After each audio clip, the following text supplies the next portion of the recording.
In the summer of 1999, a strange little horror film slipped into theaters and rattled audiences to their core. Shot on shaky handheld cameras, starring unknown actors, and presented as raw, found footage, it didn't look like a movie at all. It looked like evidence. Evidence of three student filmmakers who disappeared into the woods. Crowds left theaters whispering the same question: was it real? That film was the Blair Witch Project. Made for just $60,000, it went on to gross nearly $250 million worldwide, becoming the most profitable independent film ever made at the time. But its true power wasn't on screen, it was in the marketing. Fake police reports, missing posters, and early internet message boards, the filmmakers blurred the line between fact and fiction, crafting the first viral campaign in movie history. To see how they did it, let's dive into how the Blair Witch Project fooled everyone into thinking it was real. The idea for the Blair Witch Project was born in the early 90s, when Daniel Myrick and Eduardo Sanchez were still film students at the University of Central Florida. Like many young directors, they admired the classics of the horror genre: The Exorcist, Halloween, and the Texas Chainsaw Massacre. But what really unsettled them wasn't the gore or monsters of those films, it was late-night cable documentaries about paranormal events. These were low-budget specials about UFO sightings, haunted towns, or unexplained disappearances, which all had a rough, unpolished look, as if the stories had been pieced together from scraps of evidence rather than staged for a camera.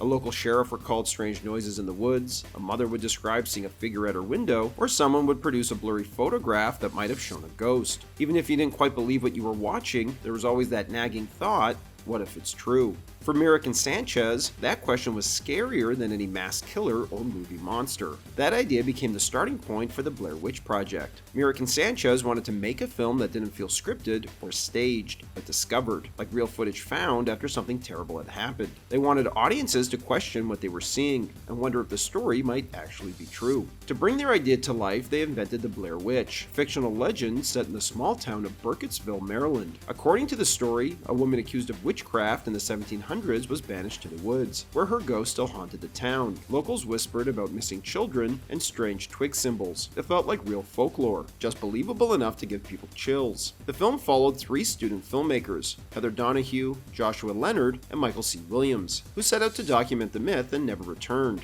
What the audience would see, Myrick and Sanchez decided, was their recovered footage, aka their final days caught on tape. Instead of a full script, the directors wrote a 35-page outline that described the backstory, the legend, and key moments. Everything else, the dialogue and reactions, were improvised. At the time, the found footage approach was rare, but it suited their tiny budget, as they used handheld cameras and minimal equipment, turning the rough, shaky look into part of the story. The approach was radical. Before Blair Witch, the found footage format had only appeared in cult titles like Cannibal Holocaust. For most audiences, the idea of a horror film presented as real footage felt completely new. For the filmmakers, it was simply practical. They couldn't afford elaborate sets or special effects, but they could afford camcorders. Production began in October 97 in Seneca Creek State Park, Maryland, a quiet forest that became both set and story. The three actors weren't simply portraying characters. For 8 exhausting days, they lived as themselves. Each morning, the cast used GPS devices to locate drop points hidden in the woods, where they'd find daily rations of food, always a little less than the day before,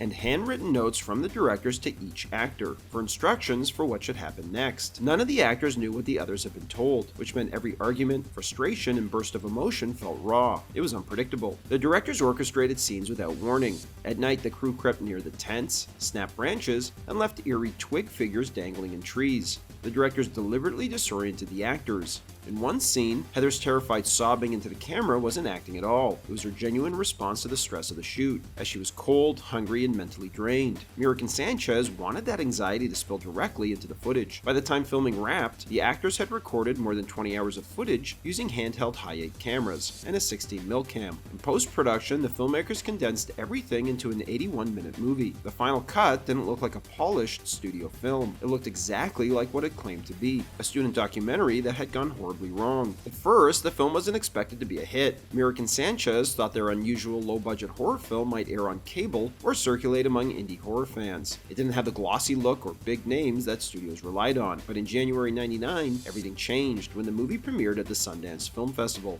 Audience members left unsettled and confused. Some argued that it was real, others thought thought it to be fake. The confusion created instant buzz. Within days, Artisan Entertainment snapped up distribution rights for $1.1 million, sensing it had the potential to become something much bigger than a typical indie release. They quickly realized that traditional marketing, trailers, TV ads, and magazine spreads would destroy the film's mystique. So instead of promoting the Blair Witch Project like any other movie, they decided to sell the mystery and leaned into the illusion and lore. The groundwork was already there. Months earlier, the filmmakers had quietly built and launched BlairWitch.com, a simple website that looked like an evidence archive. It contained fake police reports, missing person posters, diary pages, and photos of found film reels. Visitors could read about strange disappearances dating back to the 1700s, linked to a local legend about a witch named Ellie Kedward. The site listed Heather, Josh, and Mike, the 3 film students, as missing, presumed dead. The website was eerie in part because the internet was still in its early stages and still unfamiliar. There was no Wikipedia to fact check and no social media skeptics to debunk it. So if you stumbled on the website, it felt like you discovered something forbidden, tucked away in a corner of the web.